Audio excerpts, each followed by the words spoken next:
So అల్టిమేట్గా చెప్పేది ఏంటండి, మనకి స్వతంత్రం వచ్చి 76 సంవత్సరాలు గడుస్తున్నా ఇప్పటికీ చాలా వరకు ప్రాంతాల్లో చట్టాలంటే ఏం తెలియట్లేదు. ప్రజలకు వాళ్ళ చట్టాలు వాళ్ళకి తెలిస్తే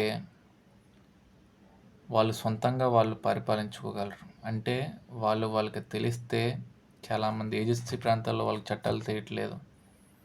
చాలా వరకు అండి సిటీ అని లేదు. చట్టాలు తెలిసిన రోజు మనకి నిజమైన అడ్మినిస్ట్రేషన్ అంటే పరిపాలన అనేది సక్రమంగా జరుగును. ప్రతి ఒక్కరు ప్రశ్నిస్తారు. ప్రతి ఒక్కరు దేశ సేవలో పాలు పంచుకుంటారు.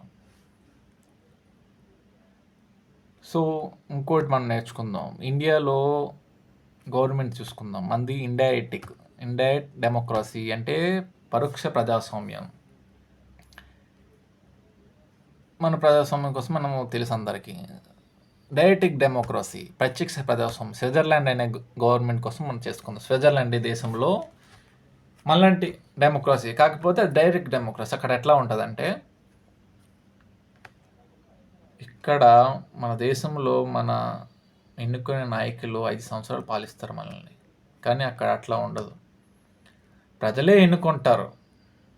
కాకపోతే అక్కడ చట్టాలు ఎట్లా ఉంటాయంటే, ఇండియాలో చట్టాలు రావాలంటే అసెంబ్లీలో స్టేటు, రాష్ట్రానికి సంబంధించి అసెంబ్లీలో, దేశంకి సంబంధించి లోక్సభలో, రాజ్యసభలో. లోక్సభలో 2/3 వంతు, రాజ్యసభలో 2/3 వంతు మెజారిటీ ఉండాలి అది ఒక చట్టంగా రావాలంటే. సో నాయకులు ఆ చట్టాలు తెస్తారు ప్రజల దగ్గర తీసుకొని. కాకపోతే ఇండియాలో అట్లా అవ్వదు.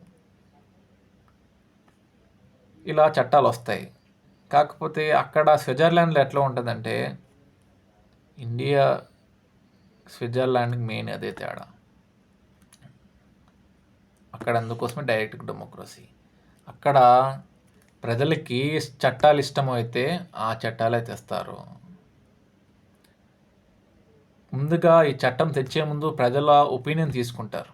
ఒపీనియన్ అంటే ఒక పోస్టల్ బాక్స్లో వాళ్ళ ఒపీనియన్ తెలపవలసిందిగా నేర్చుకుంటారు. వాళ్ళు ప్రజల ఒపీనియన్ ప్రజలు ఇచ్చిన ఒపీనియన్తో ఆ నాయకులు అనేది ఆ చట్టాన్ని తెస్తారు.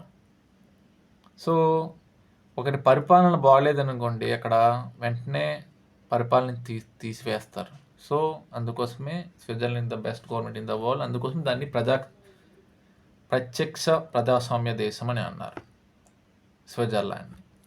సో ఈ క్లాస్లో మనం ఓటు కోసం తెలుసుకున్నాం. మనము కొత్త అంటే ఓటింగ్ విధానం లేదని చేంజెస్ నేర్చుకున్నాం. నెక్స్ట్ క్లాస్లో మనం ఇంకా కొత్తగా ఉంటుంది next topic. Thank you friends.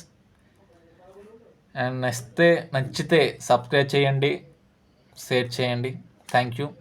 Next క్లాస్లో ఇంకో కొత్త టాపిక్తో మీ ముందుకు వస్తా. జై హింద్.